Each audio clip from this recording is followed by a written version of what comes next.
बहुत समय पहले की बात है। पुराने चाइना के नॉर्थ प्रोविंस में 3 मोंक रहते थे। उनका नाम किसी को नहीं पता है, क्योंकि उन्होंने कभी अपने बारे में कुछ बताया ही नहीं। उन्होंने कभी किसी बात का जवाब नहीं दिया। चीन में बस उन्हें 3 हंसते हुए भिक्षुओं के नाम से जाना जाता था। वे तीनों सिर्फ एक ही काम करते थे। एक गांव में प्रवेश करते, बाजार के बीचों बीच खड़े होते और हंसना चालू कर देते। वे अपने पूरे अस्तित्व के साथ हंसते।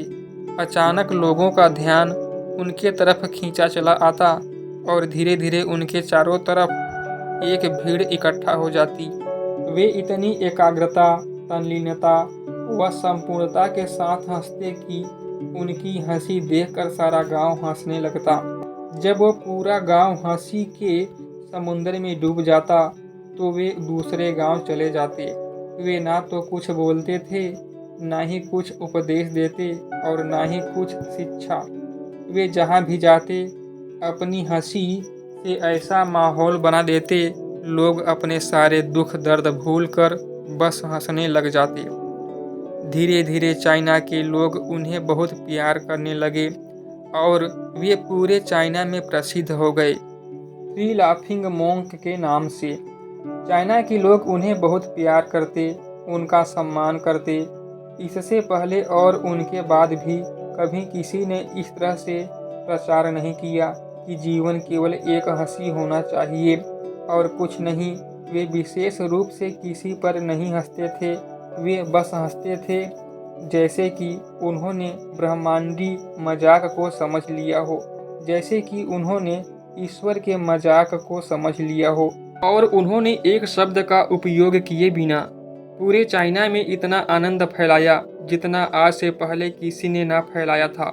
लोग उनका नाम पूछते, लेकिन वे बस हंसते, तो यह उनका नाम बन गया, 3 हंसते हुए भिक्षु, 3 लाफिंग मॉन्क्स।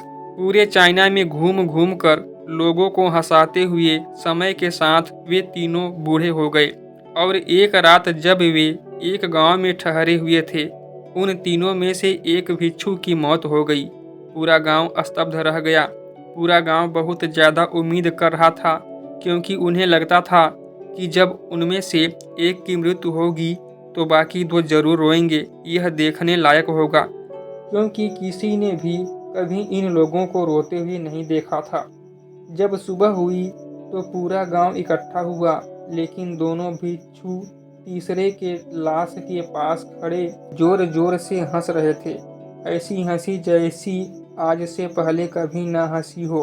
गांव के कुछ बड़े बुजुर्गों ने उन्हें समझाने की कोशिश की कि यह आपका साथी था, इसकी मृत्यु पर आपको हंसना नहीं चाहिए। तब उस दिन पहली बार उन भिक्षुओं ने लोगों से बात की और कहा, हम हंस रहे हैं क्योंकि यह आदमी जीत गया है।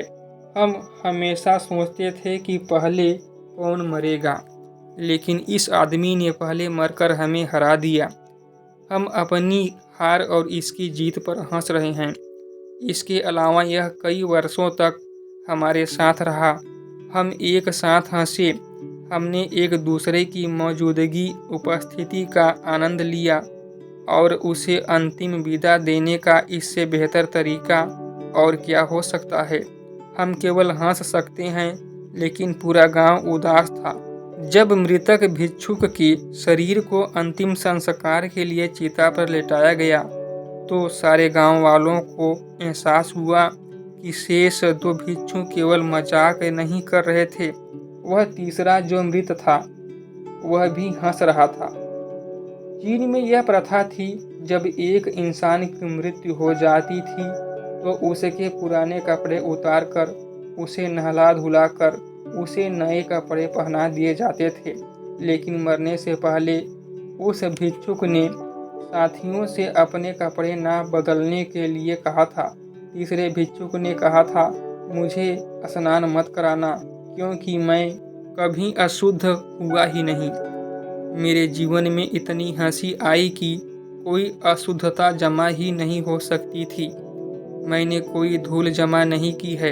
हंसी हमेशा युवा और ताज़ा होती है। इसलिए मुझे नहला धुलाकर मेरे कपड़े मत बदलना। जब उस तीसरे भिक्षुक के शरीर पर आग लगाई गई तो गांव वालों को पता चला कि उस भिक्षुक ने मरने से पहले अपने कपड़ों में कुछ पुराने चीनी पटाखों को छुपाकर रखा था, जो आग लगने के बाद फटकर आसमान में रंग बिरंगे कलरों में फैल गए। और यह देखकर एक बार पूरा गांव जोर जोर से हंसने लगा। तो इस तरह से वह तीसरा मॉन्क मरने के बाद भी सारे गांव वालों को हंसा गया। और यह देखकर शेष दोनों भिक्षुओं ने कहा, चालाक आदमी, तुम मर चुके हो, लेकिन तुमने हमें एक बार फिर हरा दिया। तुम्हारे द्वारा गांव वालों के चेहरों पर पैदा की गई यह हंसी आखिरी हंसी थी।